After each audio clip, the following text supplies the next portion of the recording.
Բարի երեկո եւ բարի գալուստ հայկական ժամանակ տաղավարում զրուցելու եմ իտալահայ քանդակագործ Վիգեն Ավետիսի հետ։ Բարև ձեզ, պարոն Ավետիս։ Ողջույն։ Պարոն Ավետիս, վարչապետը տևական ժամանակ է խոսում է իրական Հայաստանի գաղափարախոսությունից, 4 հանրապետության ռազմավարության մասին է խոսել, նաեւ ռազմավարությունը հռչակելու մասին է խոսել։ Այսօր այդ վարչապետը անդրադարձել է եւ նշել է, թե օրինակ ինչով պիտի 4 հանրապետությունը տարբերվի 3-րդ հանրապետությունից, նախ եւ առաջ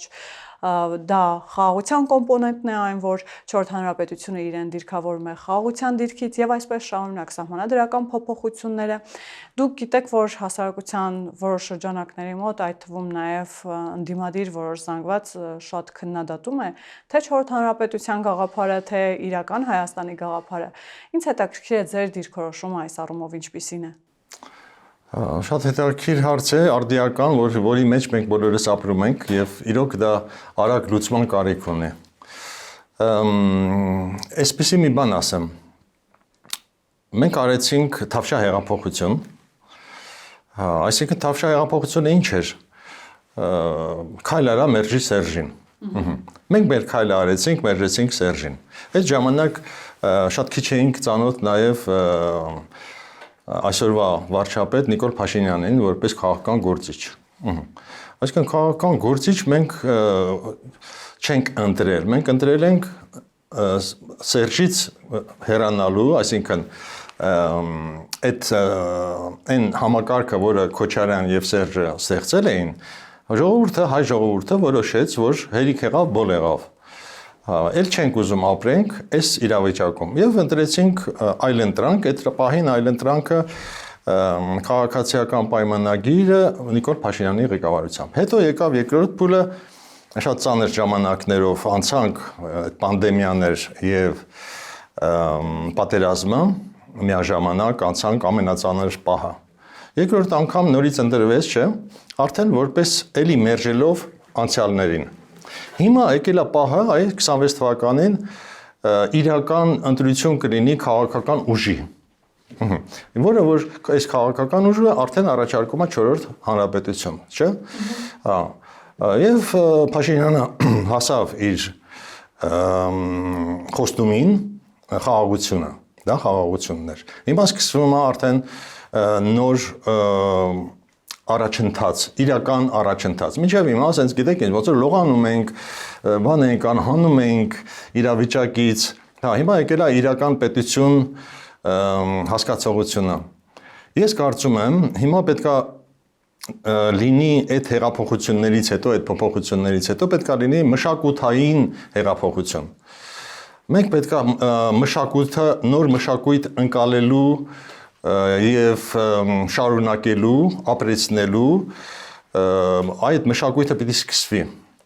Եվ ես վստահ եմ, որ այս 4-րդ հանրապետությունը պիտի նաեւ վերականգնվի մշակույթի նախարարությունը որպես առանձին նախարարություն։ Որովհետեւ տեսեք, փորձում են Աննա Հակոբյանը իր կրթվելը նորաձև է եւ մնացած շատ բաներով փորձում են մշակույթ փոխել, ասենց ասեմ։ Բայց այդ քիչ է։ Սա պետք է լինի շատ հզոր մի կառույց, որը որ պետք է ղեկավարի եւ առաջարկի, գիտեք ինչ, ամենաբարձր մակարդակով, ոչ թե անձնական ձևերով, այլ ամենաբարձր մակարդակով մենք առաջարկենք Հայաստանին, հայ ժողովրդին նոր արժեքներ, կրողներ դառնան։ Այսինքն Ո՞րն է այդ նոր արժեքները, որ արժեքներն են մեզ պետք։ Տեսեք, հին արժեքներով եկել են նոր պետության մեջ չի աշխատում հին արժեքները։ Տեսեք, ունենք բան, չէ՞, այդ դաշնակցությունն է, այդ օպոզիցիան է, որ ոչինչ չեն առաջարկում։ Ընդամենը ուզում են իրանք հետ տանեն ստեղից։ Եվ սա իրական պայքարը դա մշակութային է փաստորեն։ Հին մշակույթը եւ նոր մշակույթը։ Բայց այս նոր մշակույթն էլ պետք է իրական առաջարկ ստանա քաղաքացին, որտեղ գիտեք ինչ, քաղաքացին էլ է հոգնել արդեն Քոչարյան լսել, ինչ որ դաշնակներին, գիտեք ինչ, Քոչարյանը շատ վատ բան արեց, փչացրեց դաշնակցական կուսակցությանը, օրինակ։ Ինքը բան էր, ուներ իր տրադիցիաները, բան, հիմա դարձել է դա ընդամենը Քոչարյանի սպասարկող ինչ որ մի կառույց է դարձել։ Ես շատ կուզեի, որ դաշնակցությունը իր լրջությունը վերականգներ։ Հերիք, այսինչ բանա մշակութային հետընթաց է եւ օպոզիցիայի մեջ։ Իսկ բանը կառավարությունը պետքա լուրջ առաջարկ անի, մշակութային առաջարկ, ինչպիսին պիտի լինի Հայաստան։ Մենակ մի հոգով չի լինում։ Նիկոլ Փաշինյանը ներկայացնում է իր տեսլականը, բայց սա պիտի լինի մի հատ մշակութային հեղաշրջում, որ մարդիկ սկսեն արդեն իդեան ունենան, ոչ թե մերժելու իդեան, այլ ստեղծելու իդեան։ Վարչապետը մի քանի կետեր նշել է իդեպ պարոն Ավետիս, մեկը հենց սահմանադրական փոփոխություններին է վերաբերում, ասում է, որ երրորդ հանրապետությունում սահմանադրությունը ժողովրդի եւ սահմանադրության այդ կապը խզված էր, չորրորդ հանրապետությունը պիտի լինի այդ կապողողակը եւ նաեւ նշում է, որ երրորդ հանրապետությունը այն երազանքի հայրենիքը փնտրելու մասին էր, իսկ չորրորդ հանրապետությունը գալիս է ցույց տալու, որ երազանքի հայրենիքը արդեն կա։ Հիմա այս մոտեցումները արդյոք հեշտ է եւ ընկալելի է հասարակության համար, այ դուք ասում եք, որ հասարակությունը այո պիտի մշակութային այսպեսի փոփոխությունների ենթարկվի, բայց հեշտ է արդյոք հեշտ չէ։ Պետք է պատրաստել բնակչությանը, հոգևոր արժեքները բարձրացնել։ Ես քանի անգամ ասել եմ, օրինակ շատ արագ պետք է մանավանդ հայ տղամարդը պետք է սկսի հայերեն խոսել։ Ես չեմ լսում հայերեն խոսք, օրինակ։ Եվ ոչ հեռուստատեսությամբ, ոչ փողոցում, ոչ իմ շրջապատում, բոլորը խոսում են իբր թե հայերեն, բայց իրանց մոտ չկա հայկական միտք, չկա հոգևոր արժեքներ, կա ուղղակի խոսակցական հայերեն։ Եկե պետք է մարդիկ սկսեն իրանք զարգացնել։ Իսկ զարգացումը սկսում է խոսքից։ Դու քո խոսքը ինչպես ես ասում, հայերեն է, թե կիսա ռուսերեն, կիսա թուրքերեն, կիսա վրացերեն, ինչ որ sense խառնուրդ են սարքել, որը մաքուր հայերենը պետքա նախ վերականգնել։ Դա աշխատանք է։ Շատ լուրջ աշխատանք է, դա կրթական աշխատանք է։ Իսկ երբ որ մարդը սկսում է խոսել, գիտեք ինչ։ Ասենք կրթելը իրոք պիտի դառնա նորաձև։ Այո, ոչ թե միայն նորաձև, այլ ես օրինակ ինձ կրթում եմ ամեն օր։ Ամեն ինչ որ անում եմ, սա իմ կրթության ժամանակն է։ Ամբողջ օրս ես ինձ կրթում եմ։ Նենց չէ որ ես գիտեմ այդ ամեն ինչը, չէ։ Կրթվելը հավիտենական է։ Կրթված մարդը նա է, ով որ հասովորում է։ Իսկ այն մարդը, որ ասում է, հա ես գիտեմ, բայց ոչինչ չգիտի։ Մի խոսքով, պետք է շատ լուրջ ծրագիր կազմել մշակութային, վերականգնողական, մենք հայ ժողովուրդը պետք է ինքն իրան վերականգնի։ Այդ բամբասանքներին վերջ տա, այդ տղաները մանավանդ տղամարդիկ դարձել են բամբասկոտ, հոգևոր ցածր արժեքներ, իրանց համար ամենաբարձր արժեքը երևի մեքենան է, ինչ մեքենա են քշում եւ մեքենան ինչքան թանկ է, չէ, վերջ է պետք տալ այդ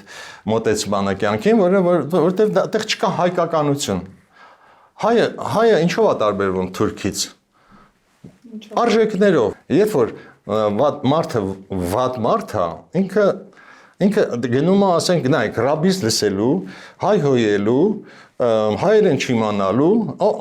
այսինքն ինքը ինչով է հայ։ Պարոն Ավետիս, բայց այս պետք է վերականգնվի։ Համաձայն չեք, որ այդ իմաստով նաև էլիտաները որոշ անելիք ունեն, նաև քաղաքական էլիտաները, որովհետև այսօր քաղաքական դիսկուրսը, եթե լսում եք,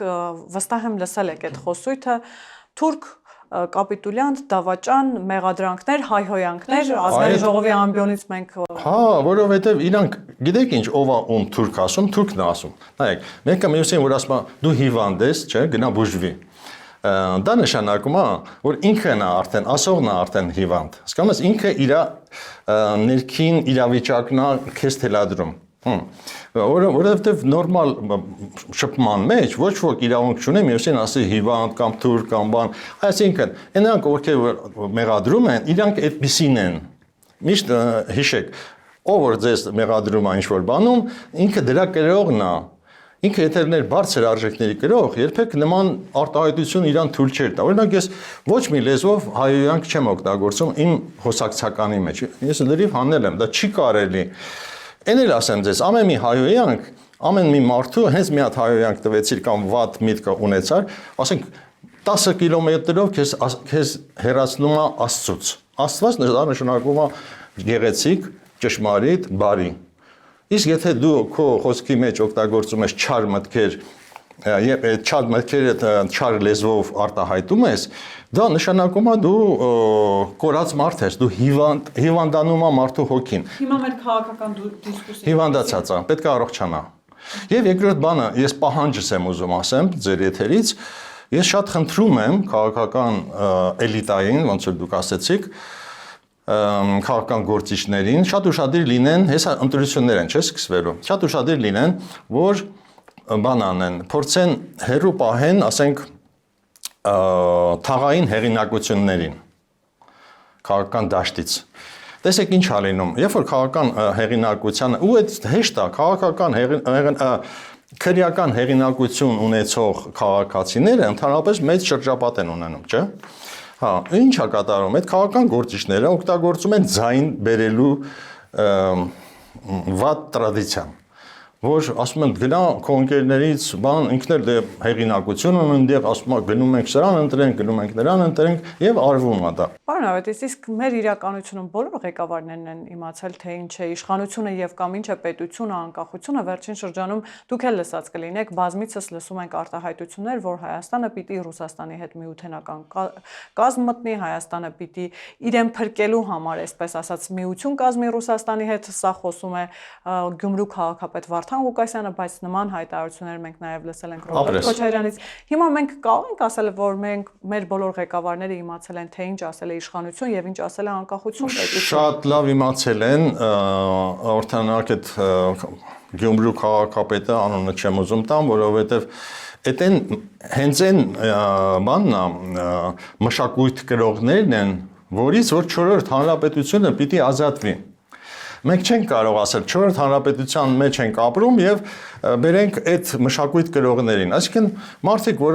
որոնց հոգեվոր աստիճանը վերջանում է, ասենք, չգիտեմ, մյուսին խեղճացնելով, գոռալով, հայհոյելով կամ թանկ մեքենա քշելով, այդ հեղինակություններից եթե պետք է չազատվենք ու շարունակենք 4-րդում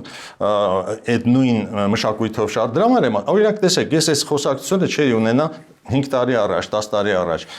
ես տեսնում եմ որ հիմա ասացել է ոնց որ վարչապետն էլ ասում որ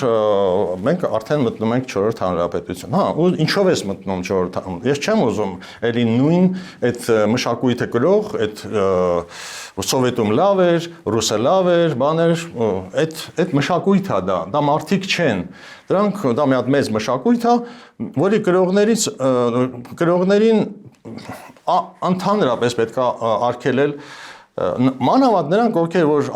անցյալ ունեն, ասենք բան, քրեական, նրանց պետք է ուղղակի արգելվի մասնակցել որևիցե ընտրություններին, որևիցե ձևով քաղաքական կամ տեղային ոնց քաղաքապետը ոնց կարող է բան ասենք Վարդան, չգիտեմ ինչան դառնա, հա։ Դա չի կարելի լինի։ Դա բաց թողում է մեր պետականության, մեր պետության։ Մեր ինչ սկզբունք ենք գրում։ Ոնց որ գիտեք ինչ, դուք սիրուն տուն եք սարքում, մեկ էլ հանցագործներ եք հրավիրում ձեր տուն։ Ես կգամ ձեր տուն, հետո էլ չեմ գա ձեր տուն, որովհետև ձեր տանը հանցագործներ են հավաքվում։ Հիմա ինչն եք ուզում դուք խրախուսեք։ Դուք այդ հանցագործներին դուք ձեր տուն բերելով խրախուսում եք այդ մշակույթը, չէ՞։ Հիմա Ռոբերտ Քոչարյանը հավակնում է նաև 2026 թվականի խորհրդարանական ընտրությունների մասնակցել։ Ավելին ասում է, որ ինքը երկու միավոր է տեսնում, որոնք կհայտնվեն խորհրդարանում։ Մեկը իր ուժն է, մեկը Սամվել Կարապետյանի, որոնք ըստ իրեն նաև չեն զիջելու քաղաքացիական պայմանագրին։ Այսպիսի դասավորումը արդյոք, այսպես ասած, 4-րդ հանրապետության մասին կլինի։ Ինչ վերաբերում է Ռոբերտ Քոչարյանին, ես կարծում եմ ինքը մեր այսօրվա քաղաքական իշխանության բաստողումն է։ Ինչու։ Բաստողման պատճառով այսօր Քոչարյանը կարողանում է միտք արտահայտել։ Ես ուզում եմ հարց տամ մեր կառավարությանը, մեր իշխանությանը։ Ռոբերտ Քոչարյանը հանցագործա թե հանցագործ չի։ Վերջո ժողովուրդը չիմացավ, այս մարդը բարի է թե չար է։ Այս մարդը թալանել է թե չի թալանել։ Այս մարդը սպանություններ քաղաքական մասնակցել է թե չի մասնակցել։ Եվ վերջո այս մարդը KGB-ի հետ ինչ կապ ունի, այսինքն օտար ազգի, օտար երկրների գործակալ է թե գործակալ չի։ Մինչև այս ամեն ինչը չպարզվի, ինքը հա կարող է խոսա։ Հիմա ես իրան ինչպես լսեմ, որպես երկրորդ նախագահ, որպես հանցագործ, թե որպես, չգիտեմ, Պուտինի ընկեր։ Հիմա ժողովուրդը ուզում է պարզ իմանա, այս մարդը սաղ ասում են հանցանք արել, Հայաստանը թալանել, այս արել, հա, բայց այս մարդուն ոչ ոք չի կարող ասի, բան, Ռոբերտ Քոչարյան հանցագործ։ Այդ այն ժամանակ կասի, երբ որ ինքը կդատապարտվի, տեսեք, օրինակ Սարկոզին դատապարտեցին 2.5 տարի բանտարկեցին, չէ՞, Ֆրանսիայի նախագահին։ Որտեվ դա եւ ամբողջ Ֆրանսիան իմացավ, որ ինքը չգիտեմ, հանցակներ է գործել, ինչ որ գումարներ է շորթել, սենց ասեմ։ Ահա, Ֆրանսիան արդեն գիտի, որ Սարկոզին, նախագահն էր, բայց հիմա արդեն ինչպիսին է Սարկոզին։ Սարկոզին նա է, որ օգտվել է բաներից, այն բաներից, որ չէր կարելի օգտվել։ Մի խոսքով, ժողովրդին պարզություն է պետք։ Ինձ հերիք չի, որ այդ խորհրդարանում իրար միս են ուտում։ Ընդհակառակը այդ տեսարանը չի կարելի ցուցադրել ժողովրդին։ Երեխեն նայում է ինչ սովորում ձեզնից։ Իսկ իրանք պետք է ուսուցիչներ լինեն բաների ժողովրդի։ Իսկ այնտեղ կա ուղղակի իրար միս ուտել եւ ես տեսնում եմ, որ ժողովուրդն էլ սկսել է նույն ձևով ոնց որ խորհրդարանում են միս ուտում, նենց էլ մարդիկ իրանց տներում են, իրանց հարևանների հետ են իրար միս ուտում։ Շատ զգուշ է պետք լինել ժողովրդին օրինակ ցույց տալը։ Ես պարտադիր դրա համար եմ ասում, մշակույթի նախարարության պետություն չի լինում։ Ով պետք է անի քո համար այդ գործը։ Դա մշակույթի նախարարությունն է, այո, եւ բարձրագույն որակների մեջ։ Պարոն Ավետիս, եւ վերջին շրջանում ամենակննարկվող թեմաներից եւ կամ պայմանագրերից, իրողություններից մեկը դա օգոստոսի 8-ին ստորագրված համատեղ հռչակագրերն են, խաղաղության նախաստորագրված պայմանագիրն է, ինչը ըստ Ռոբերտ Քոչարյանի Հայաստանին ոչ մի բան չի տալիս, դա 0 է։ Դրանից կարող է շահել Ադրբեջանը, Թուրքիան, Ամերիկայի Միացյալ Նահանգները, որը Իրանի հետ սահմանի վերահսկողություն է ստանում, եւ այսպես շարունակ, բայց ոչ Հայաստան։ Հայաստանի համար ասում է դա 0 նշանակություն ունեցող փաստաթուղթ է, իսկ նոյեմբերի 9-ի փաստաթուղթը երազանքի փաստաթուղթ էր։ Այստեղ էլ անհասկանալի է Ռոբերտ Քոչարյանի մոտեցումը այն իմաստով, որ նույն 2020 թվականի նոյեմբերի 9-ին վստահ եմ դուք էլ կհիշեք, թե ինչ էր տեղի ունենում, երբ այս փաստաթուղթը անվանում էին կապիտուլյացիոն, հարձակվում էին կառավարական շենքի վրա, Արարատ Միրզոյանի վրա եւ այսպես շարունակ։ Հիմա ինչ է փոխվել ըստ էության 5 տարում, որ Քոչարյանի համար այդ կապիտուլյացիոն փաստաթուղթը կապիտուլյացիայից վերածվեց երազանքի փաստաթղթի։ Դե եթե ուշադիր լինենք, մենք կտեսնենք, որ դա ռուսական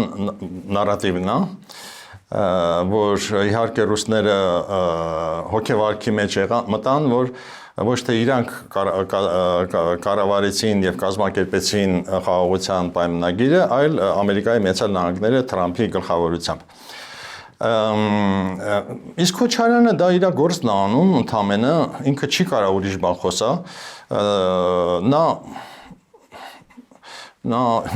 ես համարում եմ Ռուսաստանի գործակալ։ Եվ ինքը ռուսական թևի տեսակետներն է ներկայացնում Հայաստանում։ Դա իր մտքերը չեն։ Դա, ասենք, չգիտեմ, այդ ռուսական գաղտնի ծառայության բաներն են, ծրագրերն են։ Ամեն ինչով պիտի սևացնեն։ Դե սևացնում ես դրա համար եմ ասում։ Պարոն Ավետիս, ասվում է Ռուսաստանը այստեղ այդքան գործակալներ ունի, որովհետև կներեք, նույն Շուշուկի եւ խոսակցությունների մակարդակում գործակալ են անվանում անգամ կաթողիկոսին, գործակալ են անվանում առաջին նախագահին։ Ես ձեզ մի բան ասեմ, իմ շրջապատի 80%-ը գործակալներ էին։ Ես չգիտեի դրա մասին։ Ես տեսա այդ ձեզ այդ հարցազրույցների ժամանակ, թե տեսա այս իմ շատ հարազատ մարդիկ, որոնք որ իմ հեռախոսի համար ունեն, կարող են զանգել, ասել Վիգեն, այս ինչ ես խոսում։ Ինձ այդ համացանցում հարցակումները կատարեցին, գիտեք ինչ, ես դրա մասին էլ կուզեմ խոսալ, այդ հարցակումների մասին։ Ես հասկացա, որ իրանք աշխատանք են անում, որովհետև իմ ծանոթս, որը իմ տանը հաց է կերել, փոխանակին զանգի հարցերը բարձի, ասի, ես ինչի ես ասում, սենց կամ ինչի կամ համամիտ եմ կամ համամիտ չեմ, չէ։ Իրանք ինձ հանրային ձևով դարձրեցին անբարոյական, չգիտեմ ինչ, եւ ես հասկացա, որ իրանք ինձ հետ շփվում էին, որովհետեւ գործակալներ էին։ Հակառակ դեպքում, որտեւ իրանք իրանց բաներին, շեֆերին պետք է ցույց տան, որ Վիգենը, դե գիտե, ես ինչ արեցի, ես քանդեցի իրանց սուտ աշխարհը։ Իրանք սուտ աշխարհ են ստեղծել, վարչապետին սարքել էին, չգիտեմ, դավաճան, բան, ես իրանց աշխատանքը ինչի այդքան բարկություն առաջացրեցի հասարակության մեջ, որովհետեւ իրանց աշխատանքը այդ տարիների ընթացքում ես մի րոպեում քանդեցի։ Որտեւ ասացի, որ սուտ է, իրականությունը սա է։ Այն ինչ որ կատարվեց օգոստոսի 8-ին, դա մեր փրկությունն էր եւ Հայաստանը այլևս փրկված է։ Եվ կարծեմ առաջինը ես եմ շնորհավորել հայ ժողովրդին ձեր հաղորդման միջոցով, դրա համար ամբողջ հարվածը ինձ վրա վերցրեցի, բայց համաձայն եմ, որ ինձ վրա վերցնեն, բա մեկը պետք է վերցնին իր վրա հարվածները։ Իսկ արվեստագետի պարտականությունը նաև հարվածներ ընդունելն է։ Ինքը չի կարա բոհեմական կյանքով ապրի, իմ կարծիքով։ Իսկ արվեստագետը ինչ անելիք ունի խաղաղության հասնելու առումով, եւ նաև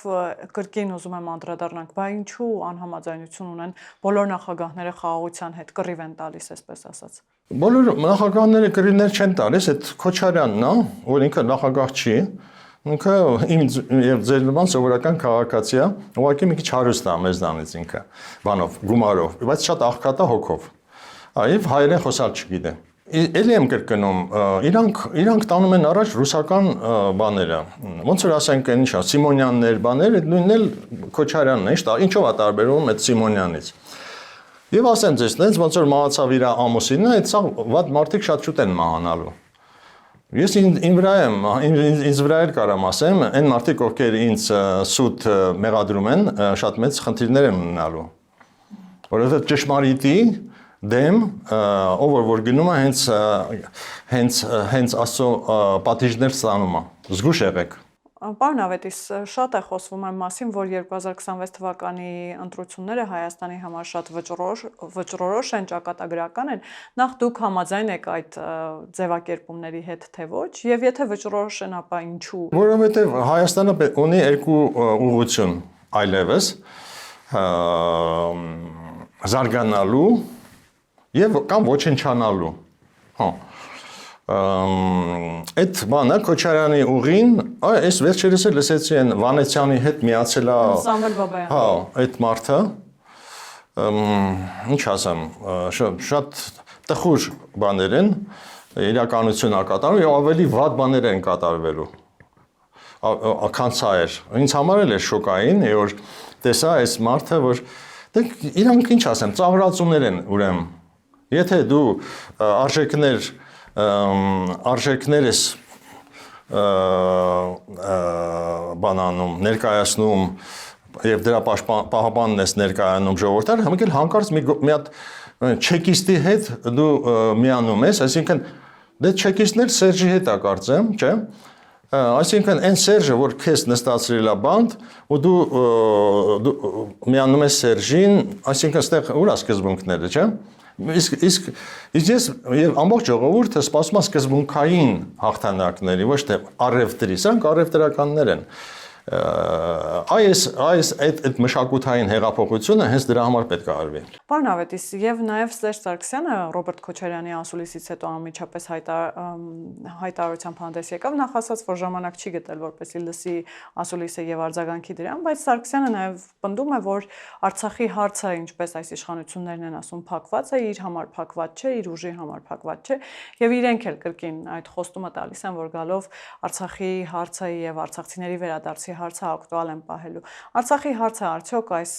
նախընտրական տրամաբանության մեջ օգտագործվելու է, շահագործվելու է եւ ինչ եք կարծում, իսկապես հիմա հնարավոր է արցախցիների վերադարձ եւ կամ Արցախի հարցի շահարկումը մեզ լավ տեղ է տանում։ Գիտեք, մի քիչ պետք է իրատես լինել։ Հա, ես էլ իմ պապս Վանից է, ես կուզեի որ Վանը վերադառնար, ես վերադառնայի Վան, ապրեի պապիս տանը։ Բայց դա իրատեսական չի։ Այնտեղ ապրեն արդեն 100 տարի է ապրում են թուրքեր եւ այլն։ Ես չգիտեմ էլ որտեղ է իմ տունը այնտեղ։ Իրատեսությունը ինձ շատ դուր է գալիս Փաշինյանի իրատեսությունը։ Նախ ասեմ ձեզ, Փաշինյանը այս ընթացքում շատ զարգացավ, շատ բան եղավ, դարձավ փորձառու քաղաքական գործիչ։ Ինձ հիացնում է, գիտեք ինչ, ինձ մարդիկ են հիացնում, ովքեր աշխատում են։ Ես խոնարհվում եմ աշխատող մարդու առաջ, որովհետև ինձ համար ամենամեծ արժեքը մարդու դա աշխատասեր մարդն է։ Եվ իր վրա աշխատող, այսինքն ինքը իրան զարգացրեց, այս մարդը դարձրեց իրան փիլիսոփա, դարձրեց իրան հոգևոր արժեքներ կրող եւ բացատրող, տեսեք, բաները, սաղմոսները արտասանում։ Դա հրաշալի է, ինքը աճեց։ Այ մարդիկ պետք է աճեն, ամեն մեկը իր վրա աշխատելով, այս մարդը իր վրա, տեսեք անգլերեն խոսում, բան, մաքուր, ռուսերենը ավելի լավ խոսում, այս մարդը իր վրա աշխատեց եւ դարձավ իրական առաջնորդ, եւ մտքեր ունի, եւ թեզեր ունի, այսինքն սա հիանալի է։ Այսինքն ես այսօր հպարտանում եմ իմ երկրի ղեկավարով, ով է ղեկավարում իմ երկիրը։ Իմ երկիրը միշտ ղեկավարել են կիսատ պրատ մարդիկ։ Այս մարդը դարձավ արդեն լիարժեք ղեկավար։ Այս Հիմա վաղը կարող է փչանա, ես չգիտեմ, բայց այսօր ես հիացած եմ այդ մարդու աշխատասիրությամբ, նախ դες հեծանիմակշում առավոտները բան օրինակածառայում, հա, իսկ այն կողմից էլ հասևացնում են իրան, որ ես լավ չես անում, ինչի ես տենց բան անում։ Հա, ինքը ուզում է փոխի կարծրատիպեր, շատ լավ է անում։ Եվ ինքը իր օրինակով, ես էլ միշտ իմ օրինակով եմ խոսում մարդկանց հետ։ Ես չեմ ասում, այ սա սենց հա, սենց հա, չէ, կա իրականություն։ Այդ իրականության մեջ այս պահին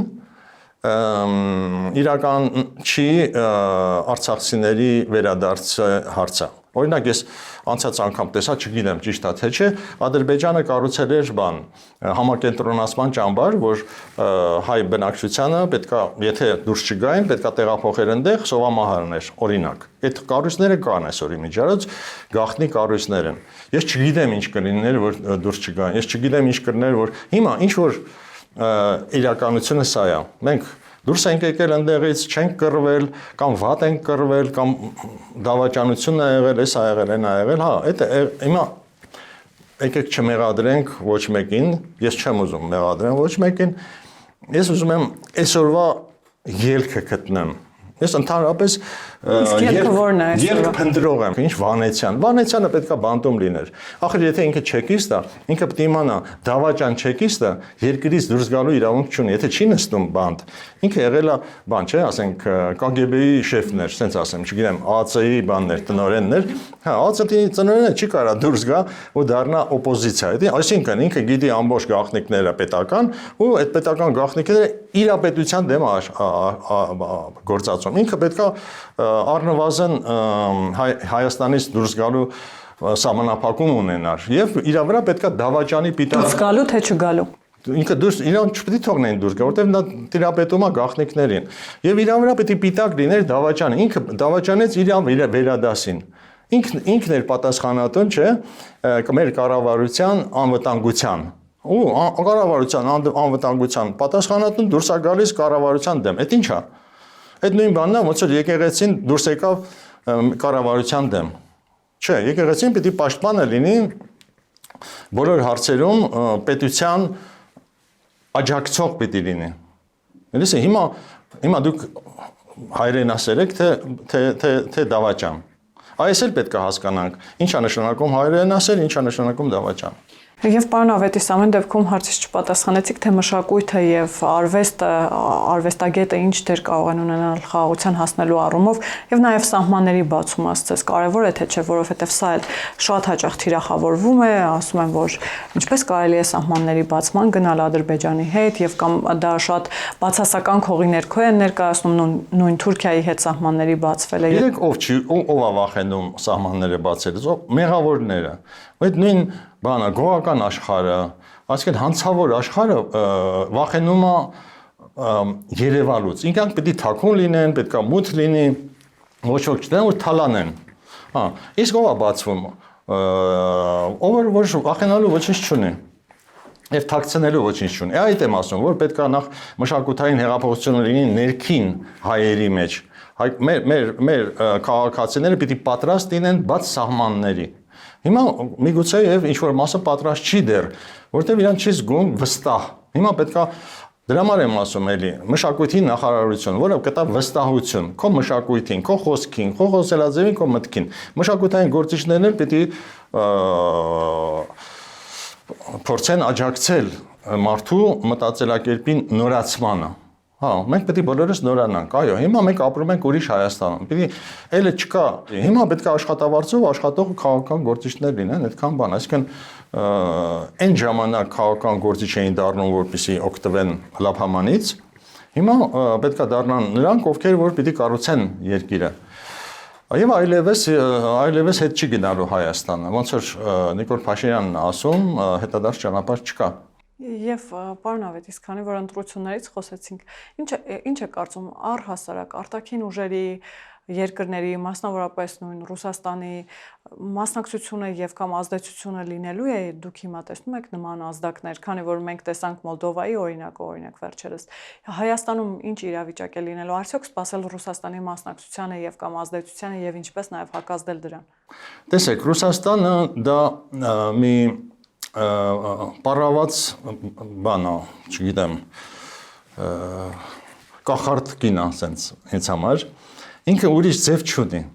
Ես համտածել եմ, լավ, ինչի օրինակ Ռուսաստանը չի զարգանում։ Հենց ինքը Ռուսաստանը։ Ինչի է կոռուպցիան տենց։ Հա, ես շուտ հասկացա, որ ինքը ուրիշ ձև չունի ապրելու եւ մտածելու։ Սա միակ ձևն է եւ այլ ընտրանք չունի։ Ինչի համար, որովհետեւ KGB-ն ստեղծվել է Ստալինի ժամանակ, ոնց որ գրել են այն ժամանակ, մինչեւ այսօր օրինակ գիտեք ինչ, Կրեմլը ոչ մի կապ չունի Ռուսաստանի հետ։ Այդ որ մենք ասում ենք հակառուս, մենք հակառուս չենք։ Անկամ ռուսներն են հակա Կրեմլյան, որովհետեւ Կրեմլը կապ չունի ռուսական պետության հետ։ Նա մի հատ չարիքի բուն է, որտեղ ամեն ինչը պիտի աշխատի ժամացույցի սրակի պես, իսկ այդ ժամացույցի սրակը հենց այդ բաներն են թալանելու, ստորացնելու, գիտեք ինչ, ոնց էր սովետական բանակում էր, չէ՞, ոնց էր, բանակ չկար այնտեղ կար բան, քրեական մշակույթ։ Հա, ոսկի կրակել չեն սովորացնում, այնտեղ տանում էին, աշխատացնում էին, Մոսկվան ամբողջ կառուցեցին նխեշտ զինվորների քրտինքով։ Հա, այդ նույն սկզբունքով շարունակում է ապրել, որտեղ ինքը չունի այլ ընտրանքային ձև։ Ով էլ գա ռուսական Կրեմլը ղեկավարի, այդ նույն ձևով է ղեկավարելու։ Այսինքն մենք որ բողոքում ենք, այդտեղ բողոքելու դա իրանք մենք պետք է ճանաչենք, որ նա տենց է։ Այսինքն նա պետք է խառնվի Վրաստանի գործերի մեջ, այսինքն դա բանն է, էլի գողն է ինքը, հասկանում եք, այդ ոնց որ այդ գողական կյանքն է եղել, Ստալինը ինչ պետք է հիմներ։ Ինքը բան էր, չէ, ավազակ գող մարդասպան էր։ Նույն Ստալինյան այդ համակարգը այսօր այդ երկիրը դրանով է ապրում։ Դրա համար էլ պետք է խառնվի Վրաստանում, Հայաստանում, Մոլդովայում, մյուսներ, տեսեք, նույնիսկ կարող է հարձակվի բանի վրա, Լեհաստանի վրա։ Հա, որտեվ ինքը չգիտե ինչ անի, բա ինչ անեմ ասում։ Այսինքն դա կանխատեսելի է, որ ամեն դեպքում ինքը մասնակցություն կունենա։ Հա, դրա համար եմ ասում, պետք է ճանաչես քո հարևանին եւ ոչ թե ասես, բան չի ես անում, այլ այնքան ուժեղ լինես, որ ինքը չկարողանա ազդեցություն ունենալ։ Մեկը ինքը պետք է փորձի ազդեցություն ունենալ։ Այսինքն դու պետք է պատրաստ լինես իր հակազդելու ձևերը դա քո արդեն պատրաստվածությանն է վերաբերվում։ Դու ինչքանով ես պատրաստ այդ մարտահրավերը ընդունելու։ Շնորհակալ եմ, պարոն Ավետիս։ Հիշեցնեմ, որ զրուցում էի իտալահայ քանդակագործ Վիգեն Ավետիսի հետ, կհանդիպենք։